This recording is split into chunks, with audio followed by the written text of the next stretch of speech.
Well, it's Monday and it's boring day of the week. Everybody hates Mondays.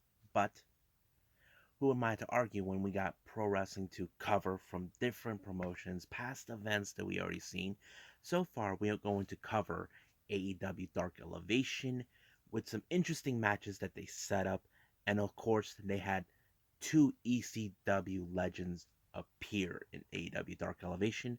We even going to cover a past event by Hardcore Hustle Organization, or as they better known as H2O.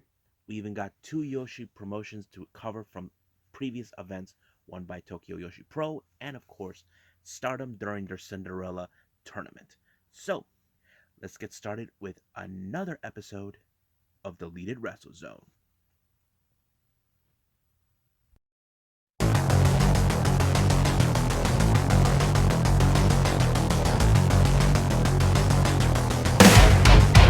Are you ready? Get up, get up! Get up, get up! Get up, get up! Get up, get up! Get up, get up! Get up, get up!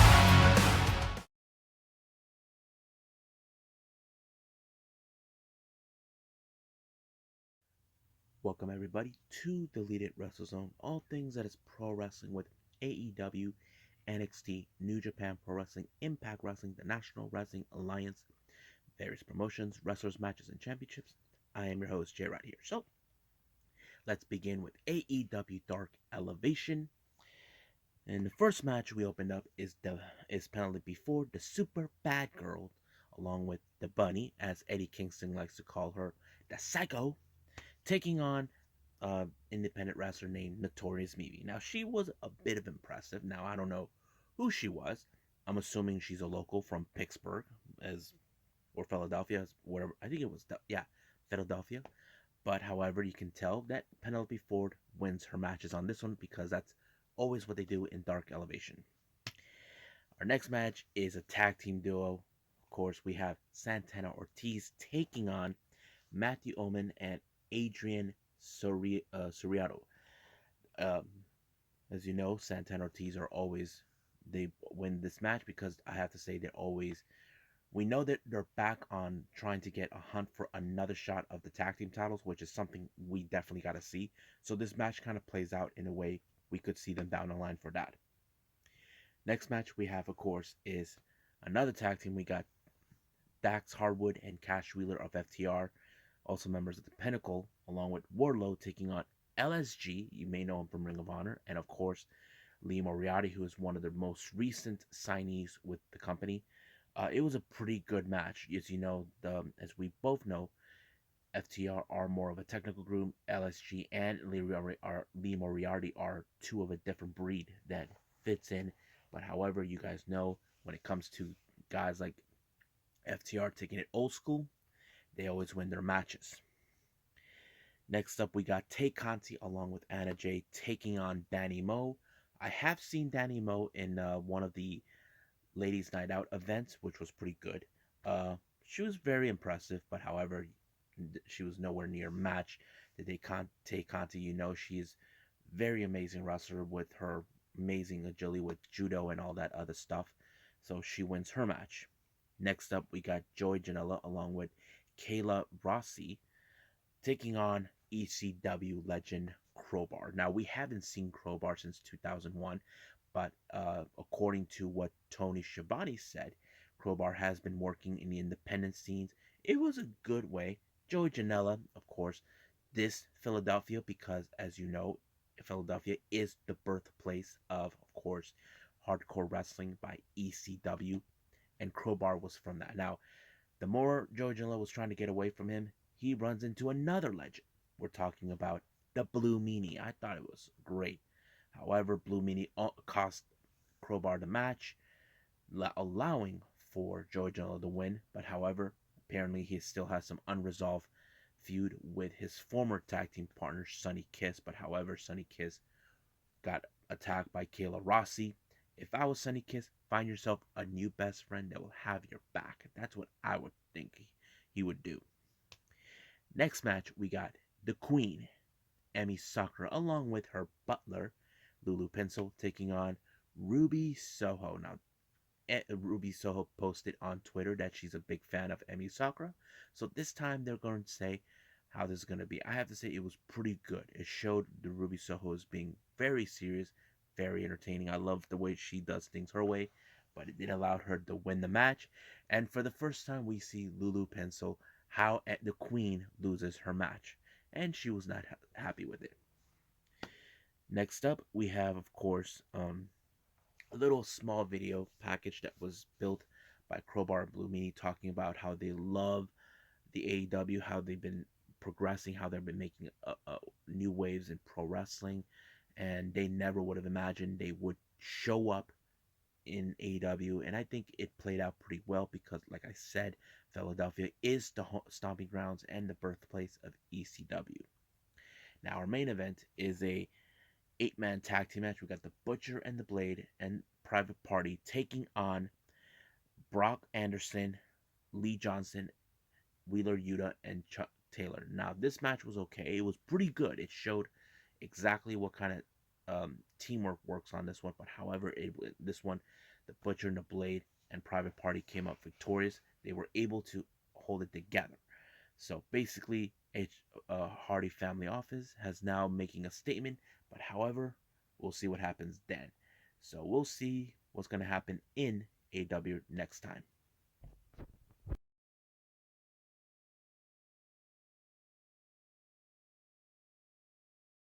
Okay, I did mention uh, H2O, Hardcore Hustle Organization. They had one of their past events back in June on the 19th. It's called No One Is Safe. However, this one was paying tribute to one of their roster members who was injured. I thought it was pretty cool that they wanted to show the love for him, and every money that they made will be donated to him. And I thought it was pretty nice. I mean, something good. And I got no problem with it. But however, it gave like the storyline where Duncan Ellum, who has an issue, he wasn't even booked for a match. However, the owner talked to his lady and set him up in a match against a guy who people will say he's going to kill you, and his name was Chuck Payne. And of course, Chuck Payne brought the pain out of him, and he should have kept his mouth shut. So he should have known what he got himself into. But however, it was already too late, so Chuck Payne won the match. Next up, we have an intergender match. We have Jimmy Leon taking on Kennedy Copeland. I thought this was fun. Kennedy Copeland uses that one guy who's injured, who's on a wheelchair, to help him win the match. And I thought it was a pretty good, fun match.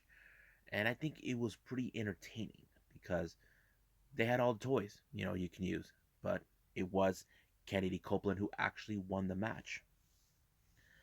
Next up, we got Preacher Finis James taking on Christian Ross. It was a very much interesting match because I don't know who these guys are, but Ross, he's a huge dude. And of course, his power size did help him win the match. I was like, wow, very impressive. But I never heard of him. Now, our next match we have is Ryan Redfield taking on Chris Bradley. This was a really good match. I think it was a very impressive one. Uh, Neither men wanted to back down or lose a match, but however, at some point, Ryan Redfield had no other choice because his body already is worn out, and it gave Chris Bradley the chance to win the match 1, 2, 3, and that's all she wrote, folks. Next up, we got is a 6-man tag team match. We have Mike Quest, Santiago, and Mitch Vallon taking on Leroy Robinson, Reed Walker, and Victoria Pop. Now, I think the second team was a very, very interesting team to watch, especially they played very good baby faces on this one. I was like, wow, very impressed with that. However, Mike Quest, Santiago, and Mitch Vallon, I don't know. I feel like I don't know who these guys are, just to be honest, but they did a pretty good job. But I feel that Robinson, Walker, and Pop, they played pretty well as the baby faces, and it was Victoria who picked up the victory for her team. Next up, we got tag team action. We got the Wasted Youth Dylan McKay, who I've talked about before, of course, this guy too, Marcus Mathers, taking on the Space Cowboys, Frankie Pickard, and Rocket. It was a really interesting tag team, a very strong tag team match. And I think about couldn't this be the main event? Because it was another match, but it wasn't. But it did ended up with it was a pretty good match. However, it was the Space Cowboys that won the match. Excuse me. And then finally, our main event, we have Declan Grant versus Austin Luke. Now, Declan Grant won some sort of a tournament, but it was broken due to some outside jealousy from other people who they book. So they gave him a brand new trophy. But however, in this match, he'd face Austin Luke. And of course, this match was pretty good. I think it was really good. It stands out on its own. But however, I felt, in my opinion, that it would have gotten better, but it worked. But Austin Luke won the match, and I think that's pretty much it. However, there will be more H2O events that I'm going to review some point down the line. But so stand by for that. Right now, let's move on with Tokyo Joshi Pro.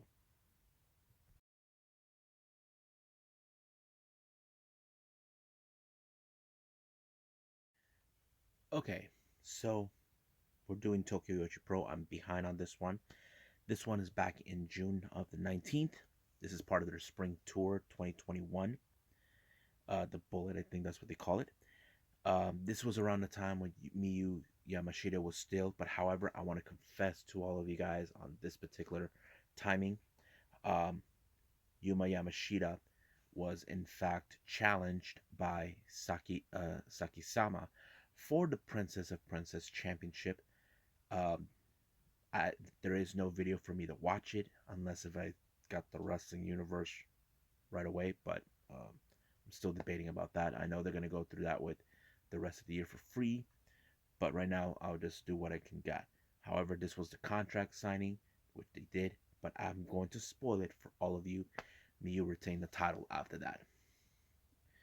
Now our first opening match was of course Mahito Kiri taking on Maki Ito. I have to say Maki Ito has progressed a lot. You know, she's been one of the most popular wrestlers down in Japan, and I know Sanshiro Tagagi says that she is one of the most prominent women that we ever seen. I know many fans here in the States would love to see her back, but Maki really, really impresses us a lot, despite her being like an idol. But she was able to pick up a victory by putting Kiru in a submission, forcing her to tap out. Our next match is a three-way match. We have Pam Harajuku versus Miyu Watanabe versus the resident superhero Hyper Misao. It was a good match. But the thing is that impresses me the most in this match, despite the fact that she didn't win it, is Miyu Watanabe. I look at this girl who's in her 20s. She's small, but she can power lift. She was carrying two people in her shoulders.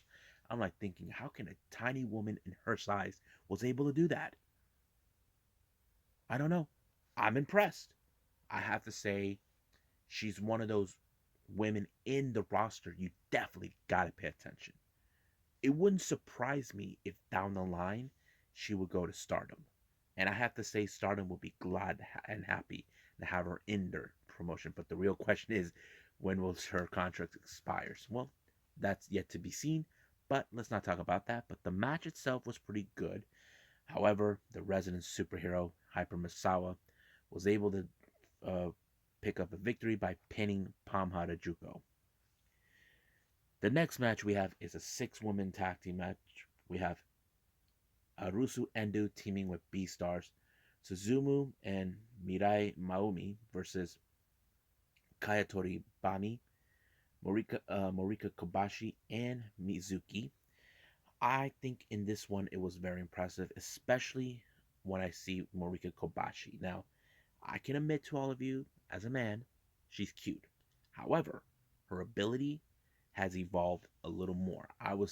Over time, I have witnessed how Morika Kobashi has has now been progressing a lot harder because I know Mizuki. She is talented too. She's fun, But however, Marika Kobashi put an impressive victory when she submitted Arizu Endo, forcing her to tap out. And frankly, she was in a match for the International Princess title where she came up short. It wouldn't be doubt. There will be no doubt in my mind that sooner or later she will win a championship. It could be either the International Princess title or the Princess Tag Team title, or possibly one day the Princess and Princess title. It doesn't matter. Next match we have is Moka Miyamoto teaming with Raku, taking on the tag team champions. Now, Neo Bishikugan consisted of Mei, Saint Michelle, and Saki Sama. Now, you know the antics of Mei Saint Michelle, how she gets away with things using that little plate. I thought it was great. I love the comedy that they always put in this one when it comes to Saki Sama and Mei Saint Michelle. But however, it was Saki Sama that was able to put Raku in a submission and force her to tap out. And I'm like, wow, that's pretty impressive. Next up, we got another 6 women tag team match. We got Haruna Neko teaming up with Nao Kakura and Rika Tatsumi versus Yuki Uno, Yuki Kamifuko, and of course, our current International Princess Champion, Iraki Nao. I have to say, very impressive with this match. I have to say, a lot of good things on this one. However, I did notice how Ariko now has now been progressing. I know that she made a promise that she made her old friend. I forgot her name. She just recently retired due to her health. Um, she's now progressing more. I think Hikari now is really one of the most impressive wrestlers to follow, and I think we could see a bright future in her. And like I said, much like I said with Miu Watanabe, it wouldn't surprise me either if she goes to Stardom. Now, our main event, we have Nodaka Temna teaming with Shoko Nakajima, taking on Yuka Sakasaki and Miyu Yamashita. Now, this was an unlikely teaming because Yuka and Miyu are not good friends. They are 2 of the best women in this promotion. However, it's more like who gets the reins, who becomes the top dog. But however, in this particular match, it did show Miyu who put away no, Nodaka Temna away and allowing herself to win. So basically, it was a pretty good match. I enjoyed it. So let's move on with the last thing we want to review, Stardom with the Cinderella Tour.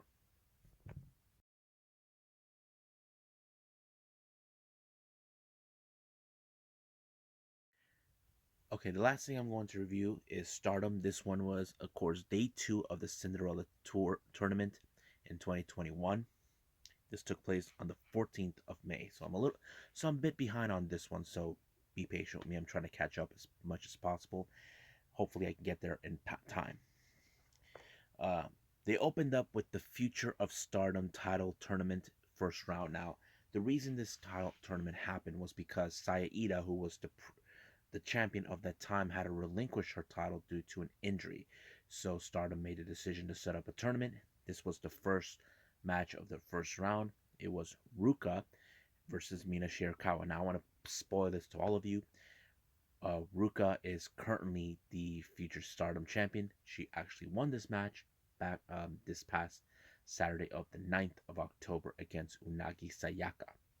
So I'll catch up to that part as soon as possible. But this match was important because Ruka and Mina are 2 of the future. Now there's a lot of criticism because of this. Now, if you guys know this, Ruka is a bit younger, up to her possibly late teens.